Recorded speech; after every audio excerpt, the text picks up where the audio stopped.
Clap de début, bonjour et bienvenue dans cette vidéo Un jour un truc. C'est la deuxième vidéo Un jour un truc sur le sujet de type jeu vidéo.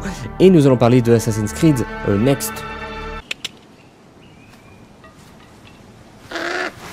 Oui, Assassin's Creed Next, qui sera l'épisode 9 apparemment de la série. Nous allons parler des changements que je souhaiterais voir s'opérer dans cette série de jeux. Et sans plus attendre, le truc du jour sera le loot. Oui, le loot. Je peux pas passer à côté du loot, je suis désolé. Qu'est-ce que je veux dire par le loot? Bon, on va lire les petites notes là, je suis désolé pour être un peu plus clair. Pitié, moins de loot, lui redonner de l'impact quand il se produit. Alors oui, déjà, ça, premier problème, c'est que je vais prendre l'exemple de Odyssey. Odyssey, c'est insupportable. Tu as du loot tout le temps, en permanence, et ce loot, 90% du temps, ne sert à rien. Voilà. Donc déjà, premier point, restons sur ce premier point, on va faire dans l'ordre. Premier point, il y a trop de loot. Donc qu'est-ce qui se passe? Quand il y a un loot qui tombe, tu t'en fous. T'en as rien à secouer. Quand tu trouves un coffre, t'en as rien à secouer. Quand un ennemi loot un objet, une armure, une arme, ce que tu veux, tu t'en fous. Parce que le problème, c'est que t'es tellement abreuvé de loot que ça n'a aucun impact. Tu t'en fiches. Et même au-delà de ça, en plus, tu sais que très certainement, ça va être un truc qui va servir à rien. Et que même si c'est utile, le prochain ennemi que tu vas battre, bah, ça sera encore un truc mieux. Bon. Donc, ça n'a aucun intérêt. Ça n'a aucun intérêt. Le loot, dans Odyssey, n'a aucun intérêt. Aucun. Rien. Nul à chier. Donc, deuxième point que je voulais relever par rapport au loot, ça c'est le troisième point, systématiquement plus puissant que le nôtre. Ça, il faudrait que le loot soit systématiquement plus puissant que le nôtre.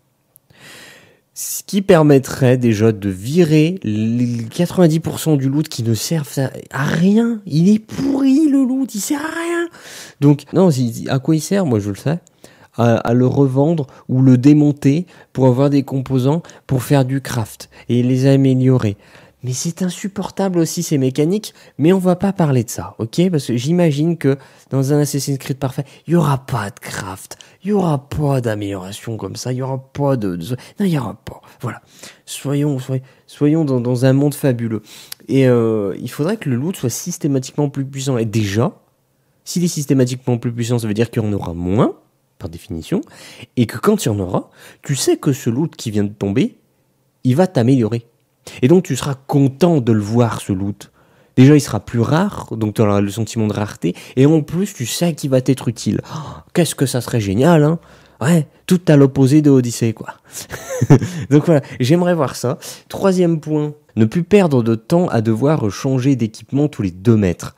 Ça aussi, il faut pas que t'aies un nouvel équipement en permanence. Il faut pas que tous les camps ou les 2 camps de mercenaires ou de ce que tu veux que tu vas nettoyer sur la map gigantesque, il faut pas que à chaque fois t'aies des nouveaux loot qui peuvent être équipés parce qu'ils sont plus puissants.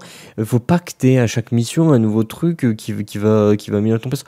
Non, il faut que ce soit rare. Encore une fois, on revient sur la rareté. Et en venant à la rareté, ce qui fait aussi, c'est que ça va fluidifier le gameplay parce que on perdra pas son temps à tout le temps être en train de changer d'équipement parce qu'on en a trouvé un forcément mieux que le précédent.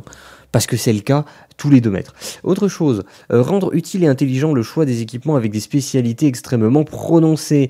Des exemples, il y en a une armure qui va être un combat lourd, l'autre est spécialisée pour grimper. Et ça serait bien. Et ça pourrait être même dans le gameplay, c'est-à-dire tu appuies sur une touche, tu changes d'armure rapidement.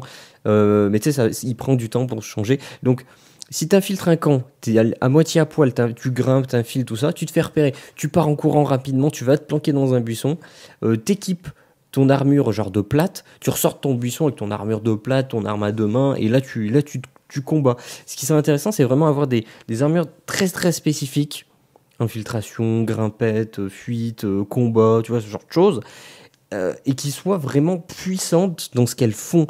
La discrétion, vraiment t'es quasiment invisible, tu fais 0 bruit. Le truc de combat, t'es quasiment invincible. C'est pas invincible si tu fonces dans le tas d'une armée, non, tu mourras, mais il faut que tu sois hyper résistant. Tu vois, faut voir des trucs très spécifiques, mais qui soient puissants dans ce qu'ils font. Autre point, un switch combat infiltration directement dans le contrôle du jeu. Bon, ça on l'a déjà dit. En fait, voilà, c'est que si tu te fais repérer que t'es à moitié à Walp pour être discret, tu vas te planquer, t'appuies sur une touche et là t'as une barre qui progresse comme ça, une petite animation où ton perso il fait comme ça, il danse la Macarena et là pouf, il se change avec une armure de combat.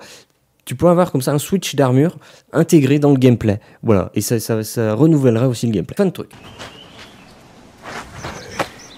Voilà, fin de truc, c'était fou, c'était un petit peu la course, donc comme d'hab, la vidéo est longue, donc je vous dis à demain pour un nouveau truc, clap de fin. Pour information, j'écris un roman de type fantasy accessible gratuitement. Je vous ai mis un lien dans la description pour y accéder.